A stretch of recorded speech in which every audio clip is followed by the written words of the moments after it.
de bénédiction divine. Que Dieu puisse nous parler, qu'il te parle personnellement, qu'il parle à son corps, qui est l'Église, qui parle à l'Église JACC, qui est notre Église locale. Que Dieu nous parle, nous avons besoin de sa parole, c'est pourquoi nous sommes là en ce moment. Est-ce que tu peux prier? Dis à Dieu de te parler personnellement. Alléluia. Éternel notre Dieu, un très grand merci de ce moment que tu nous as accordé d'être là. Tu nous as disposé de dispenser ta pensée. Oriente cette pensée à qui de toi? Oriente cette pensée à celui que tu penses qui peut le recevoir pour sa vie, pour son amélioration, pour sa perfection, et que cette parole soit une édification pour que quelqu'un se livre.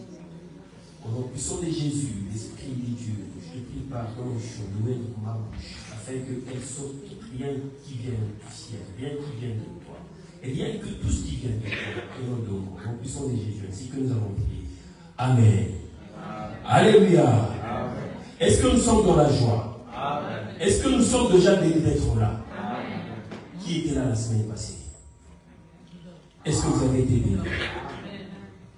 Gloire soit envers notre Seigneur. Aujourd'hui, nous allons continuer, comme nous avons dit la semaine passée, avec le même thème. Nous avons parlé d'une famille merveilleuse, une famille qui connaissait Dieu, une famille de générosité, une famille qui partageait un amour sincère dans ce couple-là, une famille qui avait une ambiance dans ce couple-là. Nous avons senti réellement qu'il y avait une bonne communication dans ce couple-là. Nous avons senti qu'il y avait une bonne vie dans ce couple-là. Dans cette maison-là, il ne manquait de rien. Et dans cette maison-là, ce sont des gens qui vivaient paisiblement.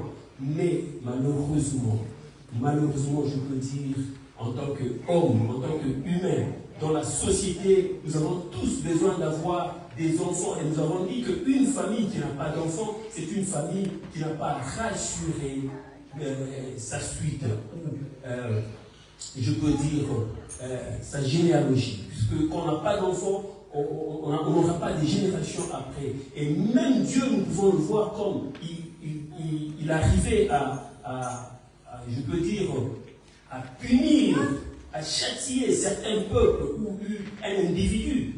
Dieu exterminait cette nation-là, où Dieu va dire que j'effacerai de la surface de la terre. C'est-à-dire qu'on ne parlera plus de toi. Donc une famille qui n'a pas d'enfants, c'est une famille qui ressemble à une famille maudite par Dieu, à un peuple exterminé par Dieu, ou à un individu que Dieu a décidé d'effacer, n'est-ce pas, son nom sur la surface de la terre. Donc une femme qui n'a pas d'enfant, c'est une femme qui pouvait se retrouver dans l'humiliation. Une famille qui n'a pas d'enfant, c'est une famille qui ne rassure pas sa suite. Et c'était quelque chose de pas bien, quelque chose de malheureux, de douloureux, de honte, quelque chose de propre. Alors cette famille a rencontré un jour un serviteur de Dieu qui passait. Alors nous allons retourner dans le livre de 2 Rois chapitre 4. Nous allons prendre à partir du verset 8 comme nous avons lu jusqu'à 17. Plutôt jusqu'à 21. C'est un texte que nous avons lu, c'est un long texte.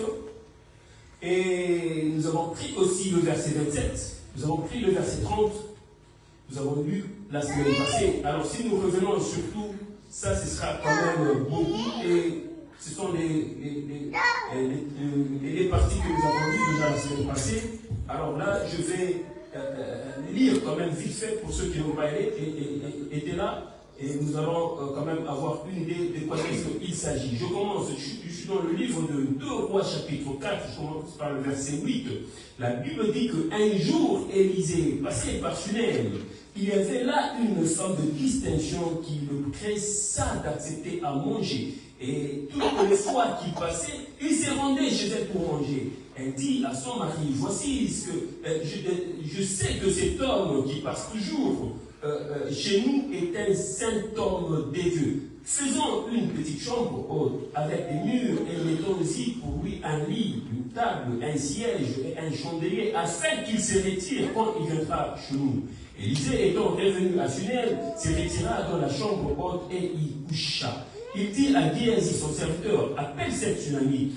Géasi l'appela et elle se planta devant lui. Et Élisée dit à Géasi, dis-lui, voici tu nous as montré tout ton pressement. Que peut-on faire pour toi? Faut-il parler pour toi au roi ou au chef de l'armée? Elle répondit, j'habite au milieu de mon peuple. Et il dit, que faire pour elle? Géasi répondit, mais elle n'a point de fils et son mari est vieux. Et il dit, appelle-la. Géasi l'appela et elle se présenta à la porte. Élisée lui dit, à cette même époque, l'année prochaine, tu embrasseras un fils. Et elle dit, non, mon Seigneur, homme des dieux, ne trompe pas ta servante. Cette femme devint enceinte et elle enfanta un fils à la même époque. L'année suivante, comme Élisée le lui avait dit, l'enfant grandit. Là, c'est le verset 18. L'enfant grandit. Et un jour qu'il était allé trouver son père vers le moissonneur, il dit à son père, ma tête, ma tête. Le père dit à son serviteur, porte-le à sa mère. Et le serviteur emporta et l'amena à sa mère, et l'enfant resta sur les genoux de sa mère jusqu'à midi, puis il mourut. Il monta, le coucha sur le lit de l'homme de Dieu, ferma la porte sur lui et sortit. Amen. Amen. Parole de l'Éternel. Et là, c'est le texte en entièreté, comme nous avons dit, que on parle en entièreté, c'est la portion ou le péricope que nous avons annoncé, que nous allons lire aujourd'hui, parce que c'est ce que nous avons lu la semaine passée. Et dans le verset 27, écoute ce que dit la Bible. Nous sommes dans le verset 27. Et dès qu'elle fut arrivée auprès de l'homme de Dieu sur la montagne, elle embrassa ses pieds. Et puis nous avons lu le verset 30. La Bible dit dans le verset 30, la mère de l'enfant dit, l'Éternel est vivant et ton âme est vivante, je ne te quitterai point. C'est ce que nous avons lu la semaine passée. Nous avons assez développé en termes de, je peux dire, de résumé. Nous avons donné le préambule ou la préface de l'histoire. Nous avons compris en fait que c'est une histoire qui est basée sur deux grands points, qui est les bonnes œuvres et la reconnaissance. Alors le thème, nous avons dit que c'est les bonnes œuvres. Dieu exauce, Dieu récompense, Dieu honore les bonnes œuvres. Dieu honore les bonnes œuvres. Nous voyons en cette femme, il y a une certaine forme de générosité. Pas n'importe quelle générosité, mais une générosité désintéressée. Parce que cette femme, en faisant le bien à l'homme de Dieu, elle ne savait pas qu'elle le faisait, et plutôt, elle savait qu'elle le faisait à Dieu lui-même, elle ne le faisait pas à l'homme. Alors cette générosité, c'était un acte d'une personne qui n'attend rien de personne. Ce qu'elle faisait d'après elle, elle servait Dieu. Ce n'est pas qu'elle attendait une bénédiction de cet homme de Dieu qui va l'aider à amasser des fortunes ou de l'argent quelque part, mais plutôt elle voulait seulement servir Dieu. C'est le genre de personne qui, même quand elle ne voit pas, elle croit. Or, la Bible dit que heureux, c'est lui qui croit sans avoir vu. C'est le profil des personnes de Jésus, par exemple, qui qui apprend déjà à rendre grâce à Dieu sans avoir vu la résurrection de Lazare. C'est les gens des personnes qui sont posées, qui comprennent que Dieu fait chaque chose en son temps. Alléluia. Alors, cette femme, c'est une femme qui a rencontré, pour une petite histoire, un monsieur qui passait. Et ce monsieur, c'était un serviteur de Dieu. Il venait à Sunem. Nous avons dit que Sunem, c'est une ville de la tribu de Issachar. Issachar qui est l'un des fils de Jacob. qui est Israël, comme vous le savez. Chaque enfant avait une terre, vous savez, à part les filles, tout ça, les serviteurs de Dieu. Mais sinon, Issachar avait aussi l'une de ses filles qui s'appelait Shunem. Alors cette femme, pour l'identifier, on dit que c'est une femme qui était à Shunem et on l'appelle la femme Shunamite. Beaucoup savent que, bon, on a suivi tout ça depuis des années, des prédications concernant la femme de distinction. Donc souvent on l'appelle la femme de distinction. Et cette femme, elle m'a beaucoup impressionné par je peux dire sa personnalité. Et il y a beaucoup de vertus, beaucoup de points, beaucoup de valeurs qui renferment, qui composent, qui constituent une personnalité exceptionnelle. Et c'est pourquoi même on l'appelle femme de distinction. Alléluia. On l'appelle femme de distinction par rapport à sa conduite, par rapport à son caractère, par rapport à son éthicité, par rapport à ce qu'elle est, par rapport à ses œuvres. On l'appelle femme de distinction. Alors j'ai lu ce texte avec attention, j'ai compris qu'il y avait, je veux dire, plus de 16 points que j'ai trouvés comme vérité sur la personnalité de cette dame. Ça m'a impressionné. Je me suis dit, ça fait plusieurs fois, depuis qu'on était, je peux dire, trop jeunes en Christ, nous avons entendu souvent des moments prêcher sur la femme de distinction, mais je n'ai jamais pensé qu'il pouvait avoir beaucoup des valeurs, beaucoup de vérités sur la personnalité de cette femme. Alors, en lisant, en étudiant ce texte, j'ai trouvé que c'était une femme courageuse, une femme accueillante, une femme éloquente. Je vais vous expliquer pourquoi. Une ambitieuse, une femme pleine de générosité, une femme de discernement, une femme de foi, une femme humble, une brave, une femme charismatique, une femme positive, une vertueuse, une femme qui connaît Dieu, une femme soumise, une femme de distinction, une femme posée. Alléluia. Amen. Tout ça, j'ai trouvé en cette femme-là. Je ne viens pas ici prêcher une femme, mais je viens prêcher les enfants de Dieu. Je veux dire que cet enseignement, cette prédication ne concerne pas les femmes, parce qu'on parle d'une femme, mais ça concerne les enfants de Dieu. Alléluia. Tout ce qui est dans cette femme peut aussi se retrouver dans un homme. À part la soumission. Mais nous avons trouvé aussi l'humilité. Nous avons dit que c'est une femme aussi humble. Alors, quand je commence son histoire, nous allons voir qu'elle a rencontré un homme de Dieu. Cet homme, la Bible dit qu'il passait, dans le verset 8. Un jour, elle dit un jour, Élisée passait par Shunem.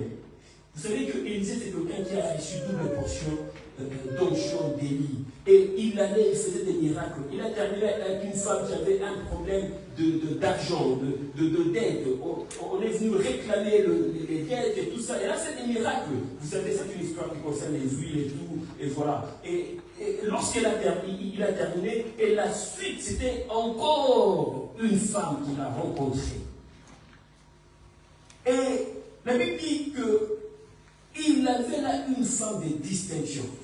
Alors que Élisée passait, je ne sais pas qu'est-ce qui a attiré cette femme. Qu'est-ce qui l'a poussé à approcher Élisée pour qu'il lui demande de venir manger chez elle. Pour qu'elle puisse le presser. La Bible dit qu'il le pressa d'accepter à manger. Vous voyez qu'elle est courageuse. Parce que chez les Hébreux, ce n'est pas facile. Approcher un homme, tu ne peux pas parler avec un homme qui ne t'appartient pas. Non, c'est interdit. Mais avec cette femme, nous comprenons que, à cause des dieux, nous pouvons briser certaines barrières. Nous pouvons briser certaines lois établies. Nous pouvons traverser des limites seulement pour servir Dieu. La Bible dit que c'est lui qui vous reçoit, il me reçoit. C'est lui qui reçoit en mon nom un petit enfant. il fait de même à moi. C'est Dieu qui dit. Donc, cette femme savait que c'est Dieu qu'elle recevait. Lorsqu'il s'agit des dieux, il ne s'agit pas des hommes, il ne s'agit pas d'une femme, il ne s'agit pas des enfants. Dieu reste Dieu. Dieu reste à sa place. Je dois lui donner la place qui lui convient. Et elle a trouvé qu'il faudrait que ça ne dépendait pas de son homme, mais elle devait, en tant qu'enfant des dieux, ou même pas enfant des dieux, en tant que peuple des dieux, approcher cet homme ou servir cet homme. Et voilà, le premier point, nous avons dit que c'est le courage, elle est courageuse, elle a affronté. Et voilà, elle va le presser, puisqu'elle est accueillante, n'est-ce pas? Elle veut accueillir le Père chez elle à la maison. Maman, tous à la femme accueillante. Papa, tous à la papa accueillant. On doit savoir accueillir les gens. On ne fait pas ce que ça va engendrer demain. Il ne faut pas repousser les gens. Il y a des gens qui ont besoin seulement de ta parole, de ton sourire. Il y a des gens qui ont besoin seulement de parler avec toi. Peut-être à un petit mot, il peut retrouver la vie. Il peut survivre. Dans nos maisons, quand les gens viennent, est-ce qu'ils mangent? Et ça, on a tout sous.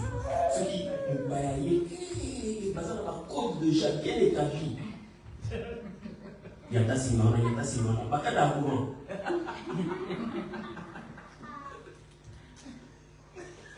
Mais souvent, il y a un foufou. Bon, la maman est dit. Soyons accueillants. Quand on reçoit des gens, on fera manger. Il faut offrir.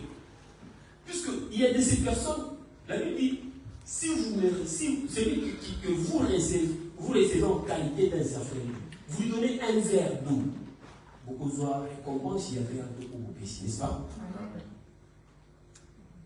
C'est quoi? En cas d'accord pour nous. Parfois, on éloigne nos bénédictions.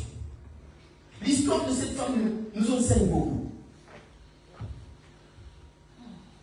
Et elle est éloquente. Comment est-ce qu'elle va convaincre l'homme de Dieu à entrer dans sa maison? Pour ceux qui écrivent, elle est courageuse. Premier point. Deuxième point, elle est accueillante. C'est pourquoi elle a accepté que l'homme entre chez elle. Troisième point, elle s'est parlée. Elle a eu à convaincre l'homme de Dieu pour qu'il entre chez elle. Pour qu'il entre chez elle. Quelqu'un peut nous prendre Matthieu chapitre 10, verset 11. Nous allons voir d'autres valeurs qui sont dedans. Les valeurs de cette femme éloquente. Alléluia. Matthieu chapitre 10, verset 11. Yes. Je lis dans le nom du Seigneur. Amen.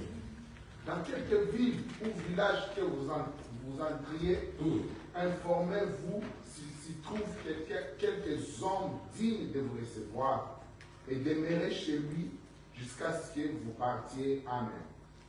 Vous avez suivi ça? Dans quelques villes ou dans quelques villages où vous entrez, si vous trouvez où vous entrez, informez-vous, la Bible dit informez-vous. Il faut vous renseigner. S'il y a quelqu'un qui est digne de recevoir, de vous recevoir par mon Dieu, qui est digne de recevoir. Donc, ce n'était pas n'importe qui était éligible de recevoir un homme de Dieu dans sa maison.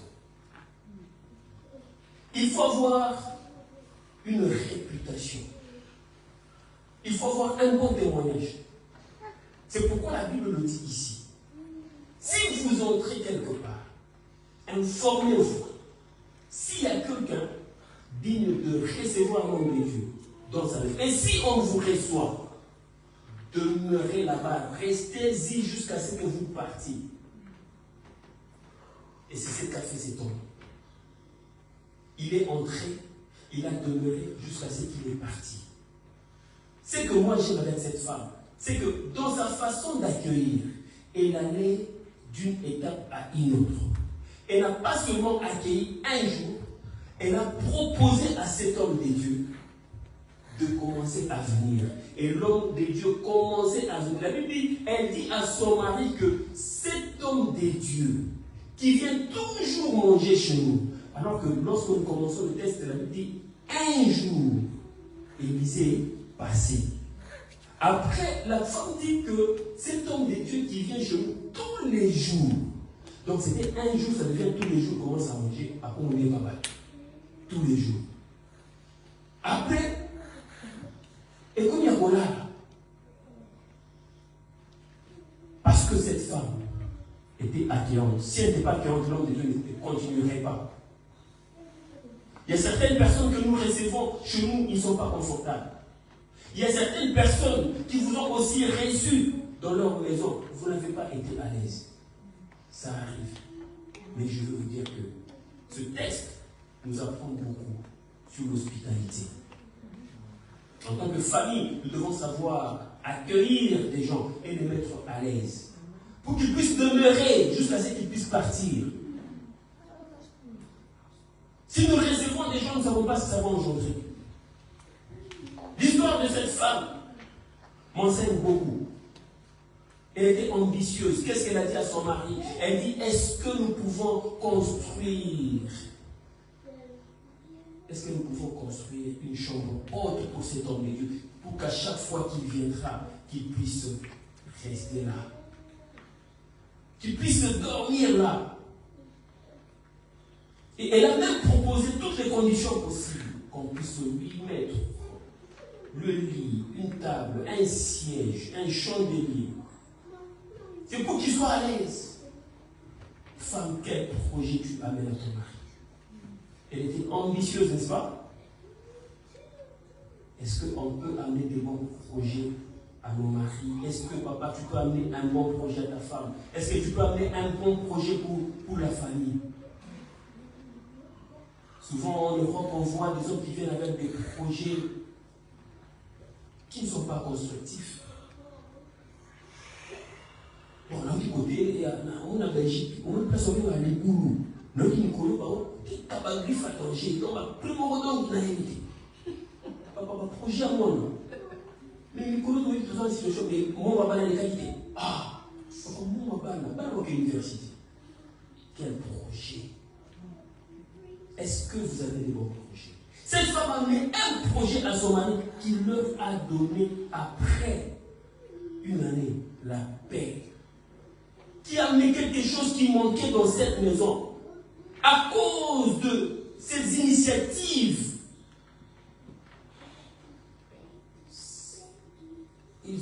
la famille a changé de statut. Donc la famille a changé de circonstances, comme on dit.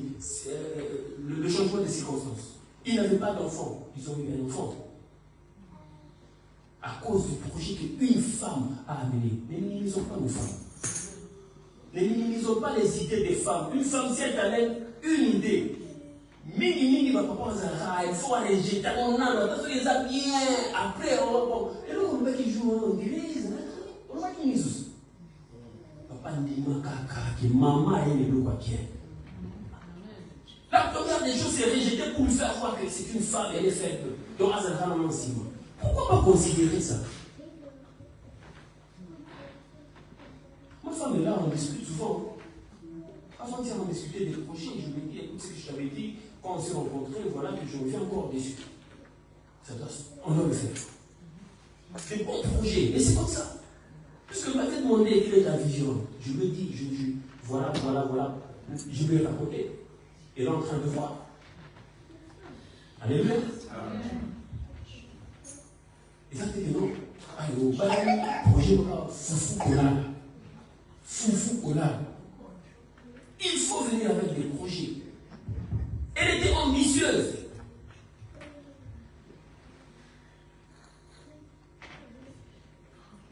Une femme généreuse. Elle ne se lassait pas. La Bible dit que tous les jours, le serviteur de Dieu passait pour manger. Jusqu'à l'énergie. Une femme de discernement. Qu'est-ce qu'elle a dit? Elle dit à son mari que je sais que c'est un homme de Dieu.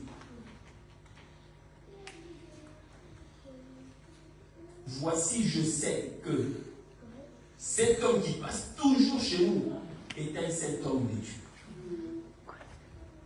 Or, la Bible dit, dans 2 Timothée chapitre 3, verset 6, que dans les derniers jours, si tu commences par verset 4, tu vas comprendre, dans les derniers jours, il y aura des faux prophètes. Et dans le verset 6, la Bible dit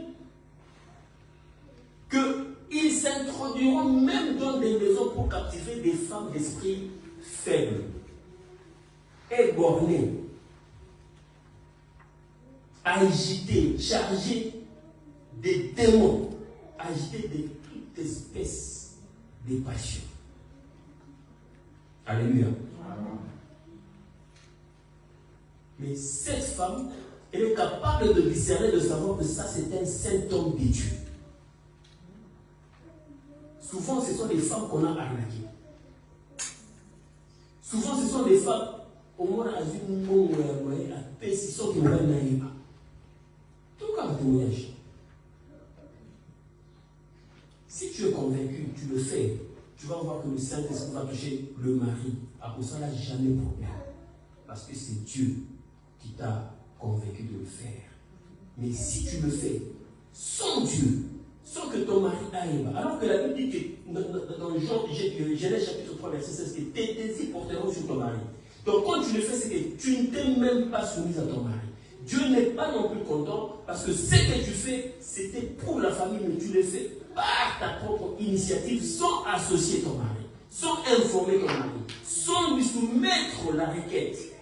Dieu n'est pas content. Alors ça peut encore amener beaucoup de problèmes. C'est pourquoi vous allez voir, beaucoup d'hommes ont des problèmes avec des pasteurs à cause du comportement de leur femme. Ceux qui pasteur un gars, non, mais c'est déjà pas de coup qui sait qu'on a mis ça. Mais quand papa revient du travail, dès qu'il arrive, Azo continue au Kamasuki. Ok, c'est bon. Nazo Kamana, nous crions dans la suite.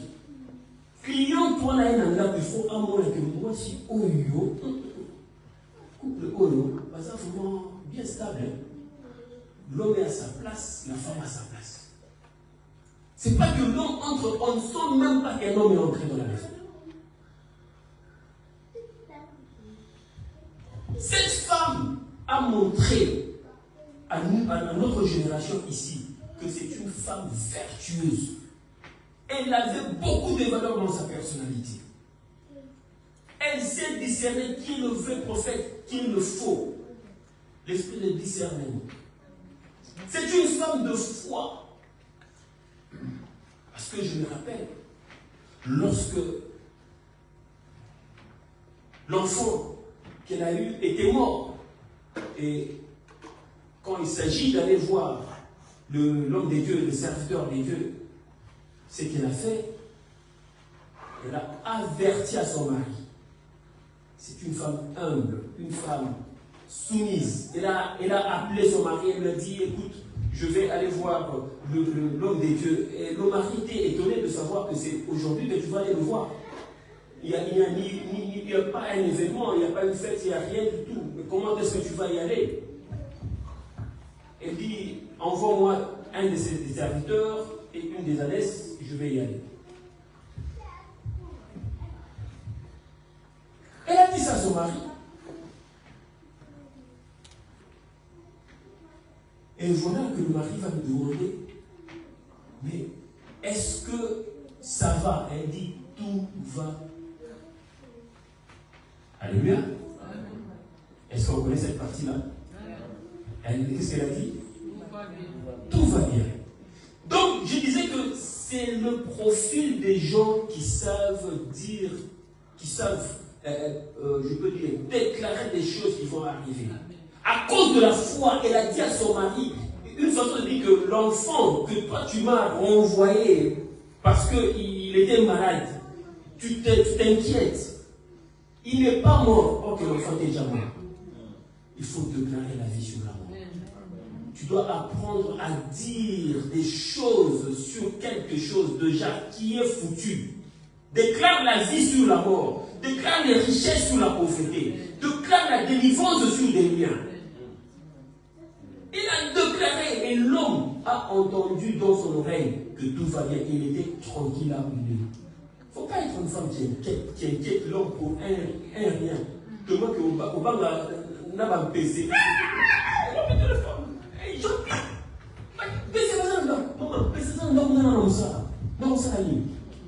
Papa moko batusi babenga ye mokolo mosusu ke mwana azolela sikoyo nasali mwana mosali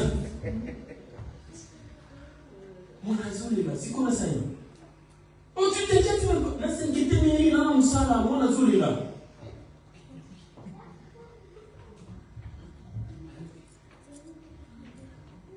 C'est une femme brave. C'est pourquoi l'homme a pris l'enfant, il a envoyé un de ses serviteurs, mais moi, parce qu'il est malade. L'homme savait que c'est la femme qui va s'occuper de cet enfant-là. C'est une femme brave, bien-aimée dans le Seigneur. Une femme charismatique, une femme de valeur, une femme de caractère. Lorsqu'elle est arrivée chez l'homme de Dieu avec l'enfant, il va lui poser la question. Chez toi, ça va? Est-ce que l'homme, ça va? L'enfant, ça va? Elle va dire bien. Alléluia.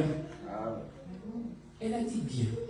Une femme de foi, une femme charismatique, une femme de caractère. Et puis elle va lui dire le problème. Mais d'abord, elle a déclaré que tu vas. C'est pourquoi si tu vas voir un homme de Dieu, toi-même tu dois avoir la conviction de la positivité en toi. Si tu veux prier même Dieu, aie la conviction en toi que quand je vais prier, Dieu va m'exaucer. La Bible dit, recommande ton sort à l'Éternel. Mets en lui ta confiance. Il agira. Dans toutes tes détresses, il faut l'invoquer. Amen. Amen. Cette femme, elle est de ce profil-là. Et voilà qu'on lui a envoyé l'enfant. C'est qu'elle a fait, elle a pris l'enfant. C'est une femme de prière. Elle sait où est-ce qu'il faut aller quand tu as un problème. Et pas n'importe quel problème. La mort. Bien, ça c'est la fin de tout. Moi, na bukana nokoro, moi na azala kolia, mais moi na akufati. Ça c'est la pire des choses que l'on peut imaginer. Mais quelle positivité cette femme avait. Ce n'est pas une femme agitée de toutes sortes de passions. Ce n'est pas une femme bornée. C'est une femme posée. Elle a pris l'enfant et l'a gardé dans la chambre haute qui était réservée, qui a été construite pour le prophète. Il faut savoir cacher certains problèmes. Va en prière. Elle n'a pas alerté les voisins. Mon mari au travail, venez, Batouboya. Elle n'a pas fait ça.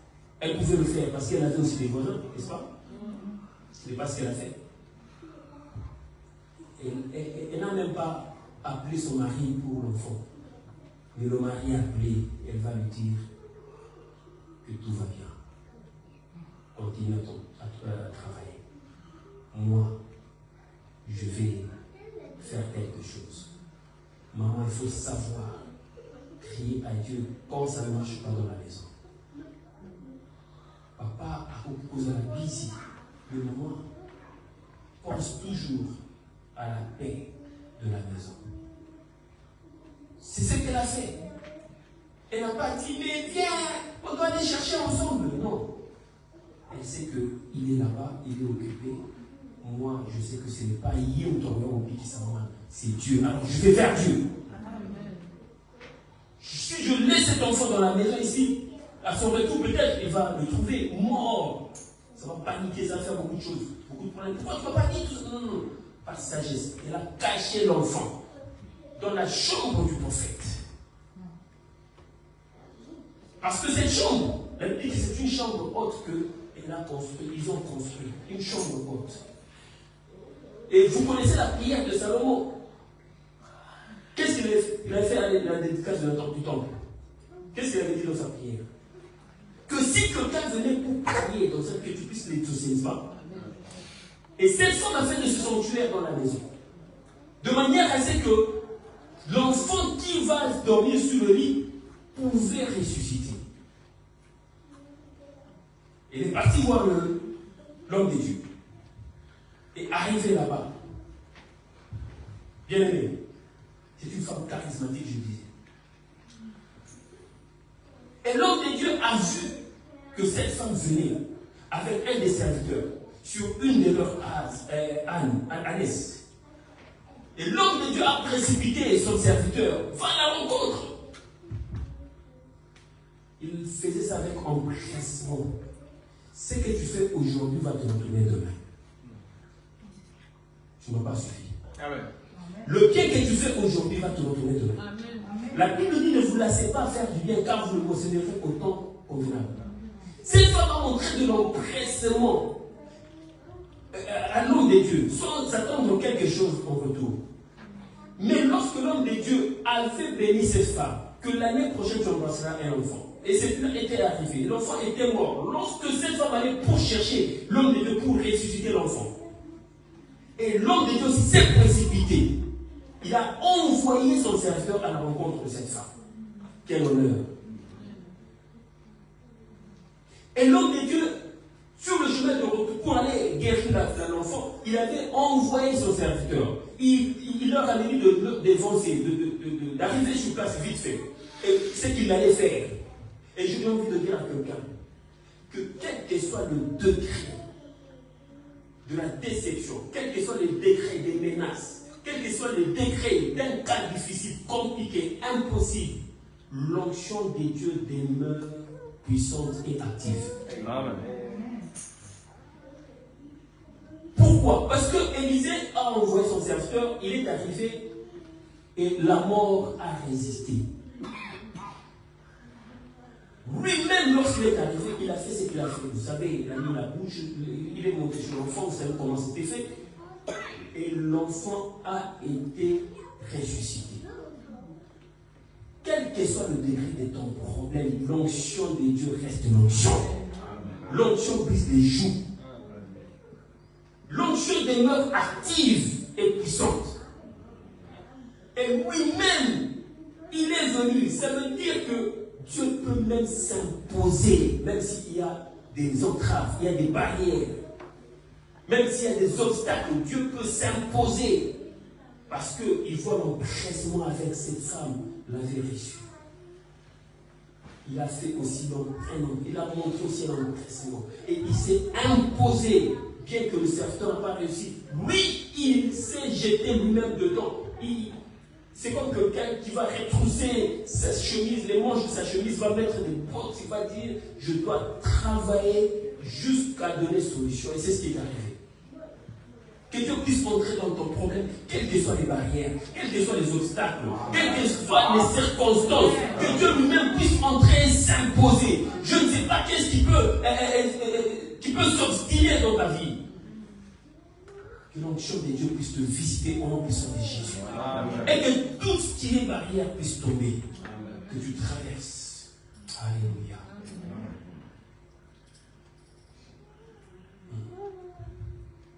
Je vais finir. Bientôt là, je vais finir. La Bible dit, c'est une forme de distinction. Nous l'avons lu dans Matthieu 10, verset 10. C'est une forme de réputation. Une distinction marque l'excellence. On ne peut pas se distinguer sans une excellence.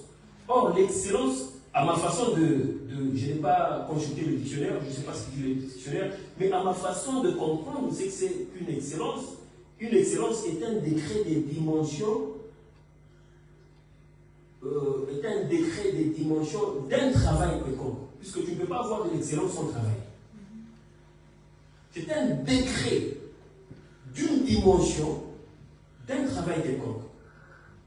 Et ça doit être élevé. On ne peut pas parler de l'excellence qui est au ras, au bas. Non. Ça doit être élevé. Donc, carrément, une excellence, c'est un niveau élevé, appréciable, que l'on peut désirer. Ça peut avoir de l'influence. C'est ça une excellence. Donc, c'est un décret d'une dimension élevée et appréciable. Alors cette femme était une femme de distinction, elle n'était pas comme tout le monde. C'est pourquoi l'homme de Dieu était entré là-bas, parce qu'il faudrait s'informer. Et il s'est informé, ils ont trouvé qu'elle était digne de recevoir l'homme de Dieu dans sa maison. C'est une femme de distinction. Que Dieu puisse nous imposer la distinction. Qu'il puisse imposer en nous l'amour ou l'enthousiasme sur l'excellence. Nous devons aimer l'excellence. Nous devons évoluer. L'excellence, bien aimé, j'ai dit que c'est un fruit du travail. Nous devons chercher à nous transformer. La Bible dit dans Romains chapitre 12, verset 2, que ne vous conformez pas au siècle présent, mais plutôt soyez transformés par le renouvellement de l'intelligence. Amen. Afin de discerner ce qui est de la volonté de Dieu, ce qui est bon, ce qui est parfait, ce qui est agréable. Et ça commence par notre mental, la pensée. Changeons notre façon de penser. Voyons grand. Évitons des choses ordinaires. Cherchons à être excellents. Un homme excellent, c'est un homme extraordinaire. C'est un homme qui a un langage bien, c'est un homme qui a une attitude appréciable, c'est un homme, même par sa présentativité, on peut lui faire confiance. Il y a d'autres personnes, seulement par la première fois, la première impression, la première fois de te voir, l'impression que tu lui donnes, Maramoko, je ne sais pas si ça vous est déjà arrivé. Ce n'est pas l'esprit qui te parle seulement. Monteuse au salaire. Ces gens de personnes, quand j'ai parlé avec lui, bon, j'ai senti vraiment, je ne suis pas vraiment convaincu. C'est normal. Et puis tu ne te trompes pas. Il y a ces personnes, seulement à la façon de. Dès que tu le vois, tu dis non. Cette personne, c'est les gens, les personnes avec qui il faut être. Et il faut s'attacher avec. Cette femme n'avait pas, elle n'était pas en contact avec Dieu. La seule personne avec laquelle elle a été en contact pour servir comme Dieu, c'était Élisée. Elle est restée attachée à Élisée. L'onction écoutez, l'onction attire. Il passait et il a attiré une femme qui devait commencer à le servir et puis le loger. Serviteur de Dieu, que Dieu puisse vous amener plus loin. Christ dit dans Matthieu 28, je crois, allez faire de toutes les nations les disciples. Il dit, vous serez mes témoins à Jérusalem, en Judée, à Samarie et aux extrémités de la terre. Que Dieu puisse nous amener plus loin dans chaque domaine. Que nous ne puissions pas rester local. Tu es un bon musicien, tu chantes très bien. Et quand tu chantes, les gens sentent que non, il a la grâce. Mais tu es local. Nous refusons au nom de Jésus-Christ. Pendant combien d'années on va rester à ce stade-là? Pendant combien d'années tu vas rester un prédicateur local? Au nom puissant de Jésus. Au nom de Jésus. Que Dieu nous élève, parce que c'est sa parole. Lui-même, il dit mon serviteur. Il prospérera, il montera, il s'élèvera. Dieu va t'élever, tu t'élèves, tu fais tout mal. Que tu ne restes pas à numérique seulement. Au nom de Jésus. Au nom de Jésus-Christ de Nazareth. Ça peut commencer par une télévision. Tu passes par un internet. Les gens vont te voir. Tu vas aller plus loin. Au nom de Jésus. Au nom de Jésus. Il parle de Jérusalem. Jérusalem, c'est local. Il parle de Judée. Judée, c'est régional. Il a parlé de Samarie. Samarie, c'est national. Et il a parlé aux extrémités de la terre. Il parle de l'international. Sois international au nom de Jésus. Que tu sois un prédicateur qui va prêcher pas seulement en Irlande, même en Afrique, même en Amérique. Que l'on puisse te désirer à cause de ton onction. Que ton onction puisse attirer beaucoup de services en dehors de numérique. On peut te négliger ici. Mais tu peux être influenceur ailleurs. Amen. Tu influences des vies, mais tu ne le sais pas. Mais ici à numérique, on te néglige. Papa David a l'habitude de dire, il dit, nous avons des prédicateurs ici, quand ils prêchent, tu te demandes, bon, on est seulement numérique. Mais il y a d'autres personnes qui ont l'habitude de suivre des prédicateurs, tu te dis, mais Oyo Azali, conteur ou bien Azali. Et puis, souvent, moi, je dis à ma femme, je dis, mais pasteur Mazora Masolo,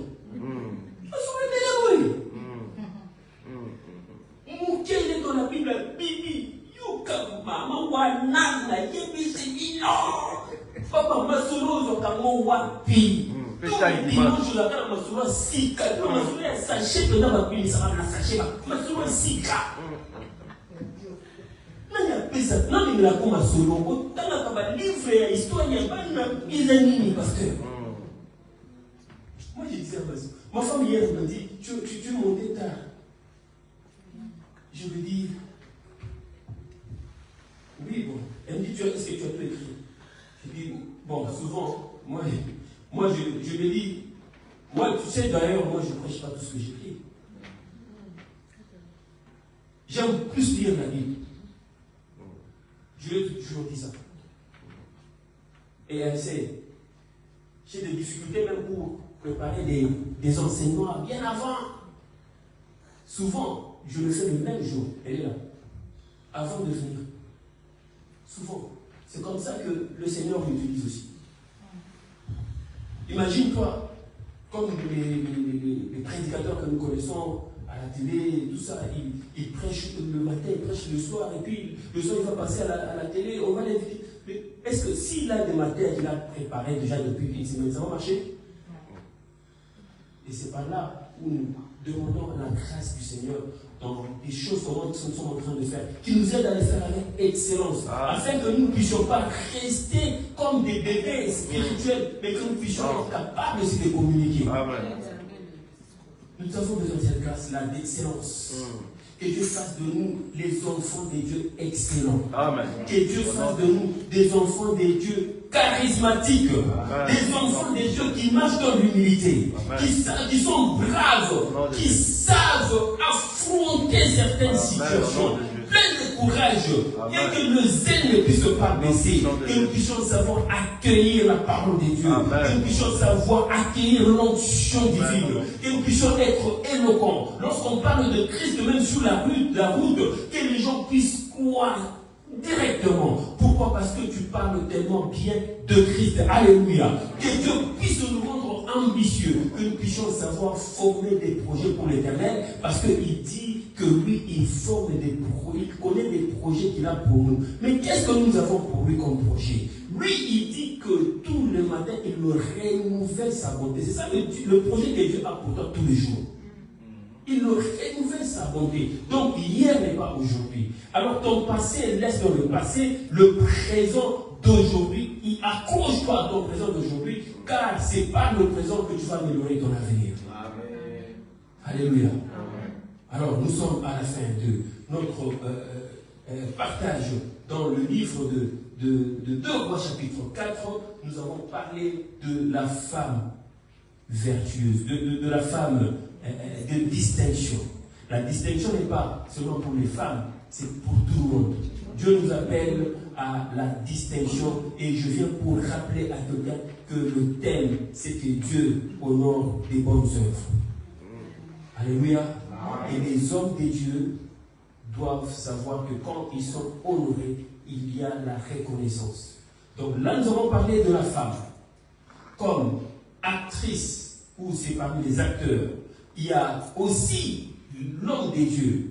Nous n'avons pas eu le temps de le développer. Je pense que nous allons avoir le temps. Nous allons continuer avec ce message à ce qui concerne les hommes des dieux. Mais sinon, ce sont des choses qui peuvent se partager pour des serviteurs des dieux, mais aussi pour l'Église. Pourquoi pas? Parce qu'il y a des gens qui n'entrent pas dans les réunions de serviteurs des dieux, mais qui sont appelés à grandir dans le ministère ou école de ministère. Que Dieu vous bénisse. Merci pour votre attention et je sais que tout ce que nous avons partagé ce soir, c'est pour toi et ça va profiter à ta vie. Soyez bénis.